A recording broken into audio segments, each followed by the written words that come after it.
40 दिन के पैरोल पर बाहर आए राम रहीम के लिए एक राहत वाली खबर, जिसे सुनकर जो है उनके अनुयायी भी बहुत खुश नजर आए और खिलाफ एक याचिका दायर की गई थी उनकी 40 दिन की पैरोल को लेकर, जो अब हाई कोर्ट ने खारिज कर दी गई है।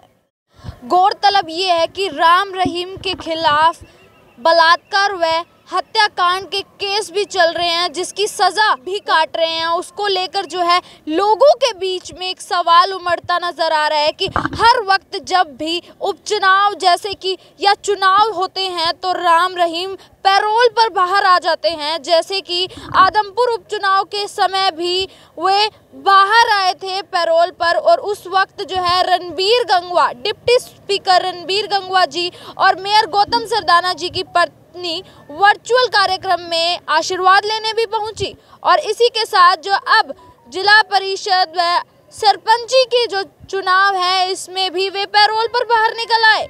लेकिन इससे लोगों के बीच में एक सवाल उठता है कि क्या ये वोट और चुनाव के लिए जो है पैरोल पर बाहर निकलते हैं, या फिर उनका पैरोल पर बाहर निकलना इससे कहीं जुड़ा हुआ है कि चुनाव का समय आता है तो राम रहीम बाहर आ जाते हैं पैरोल पर। और बता दूं कि इस बार भी पंचायती के समय जिला परिषद 7 जिला परिषद पानीपत के और 3 मेयर पानीपत के उनके वर्चुअल कार्यक्रम में पहुंचे, जहां पर उन्होंने एक सवाल का जवाब देते हुए कहा कि शिक्षा जो है किसी से भी ले सकते हैं। शिक्षा ये नहीं देखती कि वो जेल में ही क्यों ना हो या वो एक अपराधी ही क्यों ना हो। जैसा कि सभी जानते हैं, राम रहीम के ऊपर केस चल रहे हैं और उन्हें उम्र कैद की सज़ा है, लेकिन उसके बावजूद जो है वो पैरोल पर निकलते हैं। और सीधा सीधा सामने की बात कर लूँ तो ठीक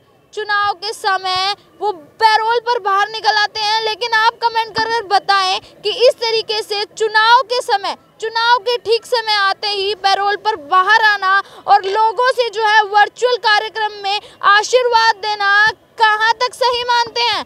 और क्या लगता है कि अब तक जब भी चुनाव होते हैं पंजाब हरियाणा में, तो राम रहीम के अनुयायियों का हमेशा दबदबा रहता है, क्योंकि राम रहीम के अनुयायी अभी भी बहुत सारे हैं, करोड़ों की संख्या में जो लोग हैं अभी भी राम रहीम को मानते हैं। लेकिन आप कमेंट बॉक्स में बता सकते हैं कि उनकी जो एक पैरोल को लेकर जो है एक शिकायत दर्ज की गई थी, जिसको अब हाई कोर्ट ने खारिज कर दिया है। लेकिन आप कमेंट कर बता सकते हैं कि आपको क्या लगता है कि क्या ये वोट और चुनाव को लेकर जो है पैरोल पर बाहर आते हैं या फिर कुछ और? अपना सामान MRP पर नहीं, डिस्काउंट पर लो। और हिसार में डिस्काउंट कहाँ मिल रहा है ये जानो SaleTrending.com पर। विजिट SaleTrending.com, पहले कंपेयर करो फिर शॉप करो।